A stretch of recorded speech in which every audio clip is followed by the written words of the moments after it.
ہمارے ذہنوں میں جو معیارات بیٹھے ہوئے ہیں وہ کیا ہے؟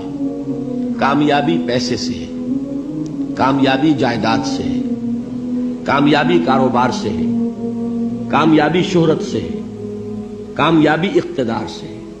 یہ معیارات ہیں. جو جتنا دولت مند اتنا کامیاب، جو جتنا مشہور اتنا کامیاب، جو جتنا پاپولر اتنا کامیاب، جو حکومت پر پہنچ گیا کامیاب، جس نے بڑا کاروبار جما لیا کامیاب، جس نے بہت جائیداد بنا لی کامیاب. یہی ہے اصل میں ساری بس کی گانٹھ. جو تصور کامیابی کا ہوگا اسی کے مطابق آپ کی بھاگ دوڑ ہوگی، اسی کے لیے جد و جہد ہوگی، اسی کے لیے توانائیاں صرف ہوں گی، اسی کے لیے دن رات کی مشقت ہوگی.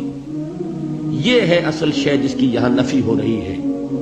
کامیابی دولت سے نہیں، کامیابی شہرت سے نہیں، کامیابی اقتدار اور طاقت اور حکومت سے نہیں، بلکہ کامیابی ہے ایمان سے، عمل صالح سے، تواصی بالحق سے، تواصی بالصبر سے. آپ غور کیجئے اس نقطہ نظر کا، اس ایٹیچیوڈ کا، یہ جو مینٹل ایٹیچیوڈ ہے، اس کا بدل جانا ہی انسانی شخصیت کے اندر انقلاب برپا کرے گا. اب آپ کا نتیجہ کیا نکلا؟ اگر تو دولت سے کامیابی ہوتی تو قارون بہت کامیاب تھا، اگر حکومت سے کامیابی ہوتی تو فرعون اور نمرود بہت کامیاب تھے. کامیابی ان سے نہیں ہے. کامیابی انسان دولت میں قارون کی دولت تک پہنچ جائے اور دنیا میں دبدبہ اور اقتدار اور سلطنت اور حکومت کے اعتبار سے وہ نمرود اور فرعون کا مقام حاصل کر لے، وہ ناکام ہے، خائب ہے، خاسر ہے، برباد ہے. اور ابو ذر غفاری کامیاب ہے، چاہے ان کے پاس کچھ نہیں تھا، جھونپڑی تک نہیں تھی، کوئی گھر نہیں تھا. حضور نے فرمایا ہے اللہ کے کچھ بندے ایسے ہوتے ہیں جو کسی محفل میں جانا چاہیں تو انہیں اجازت نہ ملے، جو کہیں اگر رشتہ کرنا چاہے کوئی ان سے رشتہ کرنے کو تیار نہ، کہیں کوئی سفارش کرنا چاہے تو ان کی کوئی بات ہی نہ سنے. لیکن اللہ کے ہاں ان کا وہ مقام ہے کہ اگر بھولے سے بھی کسی بات پر قسم کھا بیٹھتے ہیں تو اللہ ان کی قسم کی لاج رکھتا ہے. یہ ہے فرق. یہ جان لیجئے اچھی طرح. اس بات کا مان لینا آسان، اس پر سبحان اللہ کہنا آسان، لیکن اس کے مطابق آپ کے اپنے ذہن کا بدل جانا بہت مشکل. اس لیے کہ ہم متاثر ہوتے ہیں اپنے ماحول سے. وہ بڑا محل ہے، دیکھ کر ایک دفعہ جھرجھری آتی ہے، وہ بڑی سی 20 فٹ لمبی کار سناٹے کے ساتھ آپ کے پاس سے گزر گئی. ایک دفعہ اعصاب کے اندر ارتعاش ہوتا ہے، محسوس ہوتا ہے بڑے یہ نصیبے والے لوگ ہیں، بڑے خوش نصیب، بڑے کامیاب.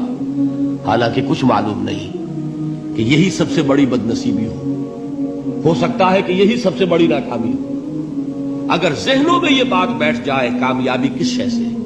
یہی وجہ دیکھیے قرآن مجید میں بارہا آپ دیکھیں اولئک هم المفلحون، یہ ہے لوگ کامیاب ہونے والے. آج یہ آپ نے نماز میں وہ آیات سنی، یا ایھا الذین آمنوا ارکعوا واسجدوا واعبدوا ربکم وافعلوا الخیر لعلکم تفلحون.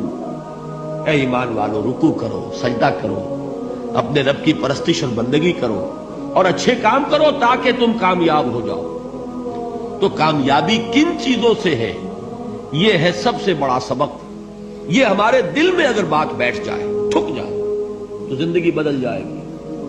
صبح و شام بدل جائیں گے، نقشے بدل جائیں گے، بھاگ دوڑ کا رنگ بدل جائے گا، ویلیو سٹرکچر بدل جائے گا.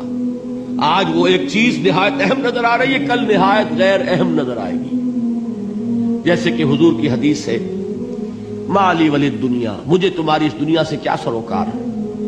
انما مثلی کراکب استظل تحت شجرۃ ثم راح فترکها، میری مثال تو اس سوار کی سی ہے جو تھوڑی دیر کے لیے ایک درخت کے سائے میں ٹھہرتا ہے سستانے کے لیے، پھر وہ اپنا راستہ لیتا ہے. اسے اس درخت سے مستقل تعلق اس کا نہیں ہے، وہ اس کا گھر نہیں، وہ اس کی منزل نہیں.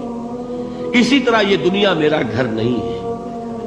اب دیکھیے ہم کہتے ہیں انا للہ و انا الیہ راجعون، ہم تو مسافر ہیں، ہم اللہ کے پاس سے آئے، اللہ کی طرف ہمیں لوٹ جانا ہے.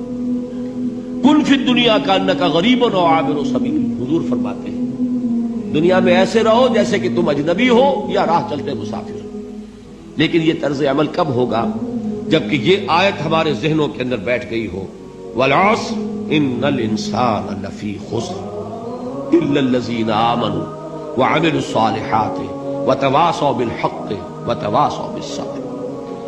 یہ ہے اصل بات جو میں نے عرض کیا تھا کہ میں بتاؤں گا صحابہ کیوں ایک دوسرے کو یاد دلاتے تھے۔ اس لیے کہ دیکھیے جیسے برف باری اگر ہو رہی ہو، آپ باہر نکلیں گے تو برف آپ کے کپڑوں پر جم جاتی ہے نا، تو آپ جھٹکتے ہیں کپڑوں کو تاکہ برف ہٹ جائے۔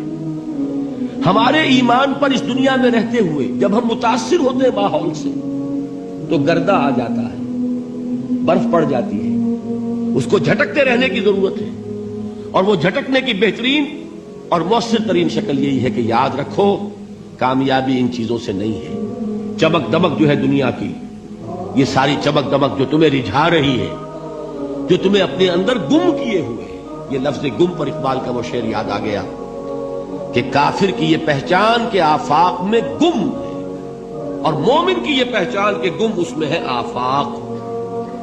تم گم نہ ہو کر رہ جاؤ، اس میں مبہوت نہ ہو کر رہ جاؤ، مرعوب نہ ہو کر رہ جاؤ، دنیا ہی کی محبت تمہارے اوپر ڈیرے نہ ڈال دے، تمہارے دلوں کے اوپر مسلط نہ ہو جائے۔ لہذا تازہ کرتے رہا کرو، والعصر ان الانسان لفی خسر الا الذین آمنوا وعملوا الصالحات وتواصوا بالحق وتواصوا بالصبر۔ پھر یاد کر لو، پھر تازہ کر لو اپنے اس یقین کو کہ کامیابی دولت سے نہیں، کامیابی ثروت سے نہیں، کامیابی اقتدار سے نہیں، کامیابی شہرت سے نہیں، کامیابی جائیداد سے نہیں، کامیابی ہے ایمان سے، کامیابی ہے عمل صالح سے، کامیابی ہے تواصی بالحق سے، کامیابی ہے تواصی بالصبر۔